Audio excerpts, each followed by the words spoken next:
You've heard of advanced placement courses and the College Board that puts this together in virtually every state in the country and school district in the country embraces whatever the College Board puts together. But in the last 15 or 20 years or so, in my view, the College Board has become completely radicalized, as you can imagine. Academia, the radical left, the American Marxists, it's like water with cracks. They find their way, whether it's the Madison home or whether it's Monroe's home or Jefferson's home. They want to control what you think, but even more, they want to control what your kids think. We've been talking about this a long time. I wrote about it in American Marxism. But in Florida, you have a governor in Ron DeSantis who says, no, I'm not going to permit it. We put billions of dollars into our public school system. We are not going to subsidize the teaching of the destruction of honest American history and our curriculum. We're not going to give in to this. We're going to fight it. And honestly, he's really one of the few governors who will do it. And this is a very important issue because so far he's the only governor who has stood up against the College Board to fight this particular course. And you can see why. Just as with Disney, the anti-gay law, which had nothing to do with gayness whatsoever, was the anti-stop sexualizing our little kids law, here we have not an opposition to teaching African-American history, but teaching Marxism. Because as the left likes to talk about intersectionality, and as I explain in American Marxism, they're intersecting the radical Marxist agenda with race, anti-capitalism, climate, and so forth. There's at least one governor, maybe only one governor, who fully comprehends this. They don't seem to get it in the Senate. I think many of the House members do, but not in the Senate. And most of the governors don't either. What am I talking about?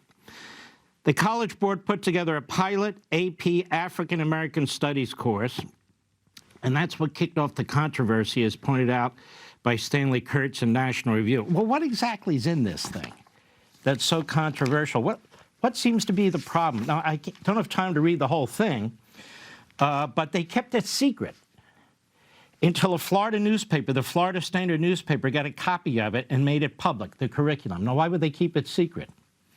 And also, they kept secret the pilot course teacher's guide for the longest time until Stanley Kurtz got a copy of that.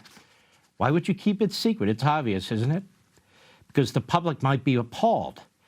And so when you see the spokesperson for the President of the United States trashing the Republican governor of Florida for opposing African-American history studies, she's a liar. She's a propagandist, just like her boss, Joe Biden, and the rest of them in this administration, and quite frankly, the vast majority of so-called leaders in the Democrat Party. They push a lot of the propaganda to the back of the curriculum, but it's right there in your face when it comes to the teaching material. As Kurtz points out, the fourth quarter of the course features a topic on the movement of Black lives. The movement for Black lives was started by the Marxist organizers who founded Black Lives Matter. So that's in there. It's organized around an extensive policy platform, the Vision for Black Lives. Now, that platform is radical, to say the least. It's Marxist. As you might expect, it includes planks such as defunding the police. In fact, it goes further by calling for the abolition of all money bail and even all pretrial detention.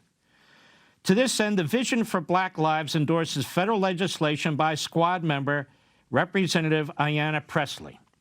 And it's worse than that. You have Marxist activists such as Robin D.G. Kelly, who is represented in this course.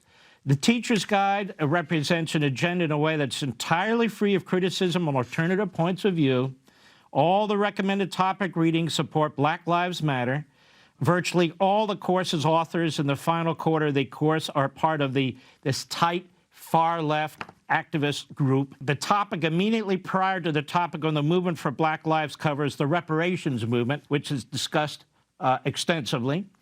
You have the authors suggest for study in the reparations topic the Ta-Nehisi Coates article, The Case for Reparations. So you can see the problem here. The course would focus on revolutionary violence advocated in the work of Frantz Fanon, especially on the reception of Fanon's writings by American radicals such as Malcolm X and the Black Panther Party. The guide stresses his 1970s interest in anti-colonial violence. It then connects his work to the belief by black radicals in the 60s and 70s that African-American studies in the United States that African Americans in the United States live in a kind of internal colony, thereby justifying violence here in America. That's what this is. The teacher's guide also confirms, he says, what he claims, that the course will assign Robin D.G. Kelly's essay, Black Study, Black Struggle, a Marx-inspired argument on the revolutionary purposes to which Black Studies courses ought to be put. Do you think that's what should be taught? That's just the tip of the iceberg. Do you think that's what should be taught in advanced placement college board class? For every single state, every single school district? Why is there only one Republican governor who objected to this? One, DeSantis.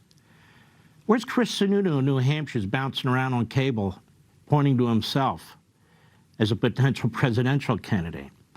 Where are the Republican governors in Tennessee, and I'm not picking on them, and in South Dakota, and in Texas and elsewhere? Shouldn't the Republican governors be joining together to fight this stuff? Where are the Republican legislatures? Don't they take this seriously? They fund these courses. They fund these classrooms. They fund these school districts.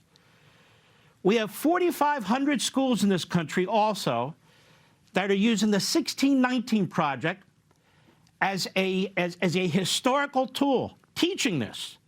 It's written by Nicole Hannah-Jones. She's one of them. But she is the main editor who's been pushing this. She got the Pulitzer Prize. She's not a historian.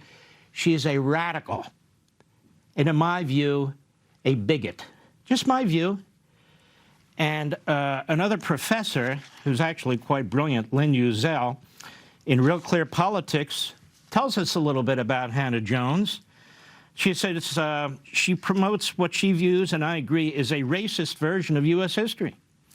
And this is being taught to a lot of your children. The lead article for the 1619 Project is by Nicole Hannah-Jones, who's been writing anti-white screeds at least since she was a college sophomore. In a letter to her college newspaper, she alleged, quote, "The white race is the biggest murderer, rapist, pillager, and thief of the modern world," unquote. Not only were the white people in America's past, quote, barbaric devils, unquote, but, quote, the descendants of these savage people, unquote, continue to harm the black community to this day. Non-whites, by contrast, are uniformly portrayed as virtuous and victimized. What we find in her Pulitzer Prize-winning contribution to the 1619 Project is more modern in tone and more sophisticated in composition.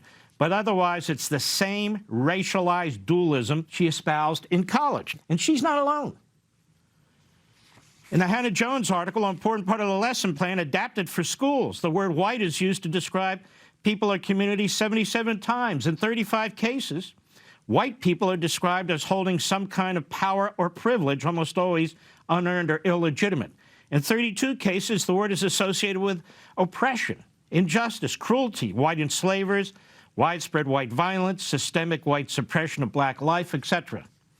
In this telling of history, white Americans during the darkest days of Jim Crow held the same racist ideology as Thomas Jefferson and his fellow white colonists, quote unquote. And with 32 instances of specifically white barbarity, it is impossible to ignore the gratuitous overuse of this racial category when describing everything that is diabolical in this country's history. Nowhere do we read about a white American acting for the good, except in a single instance in which white Republicans joined forces with a black community after the Civil War, and this goes on. The problem with this is this entire Marxist agenda. You hear the word equity.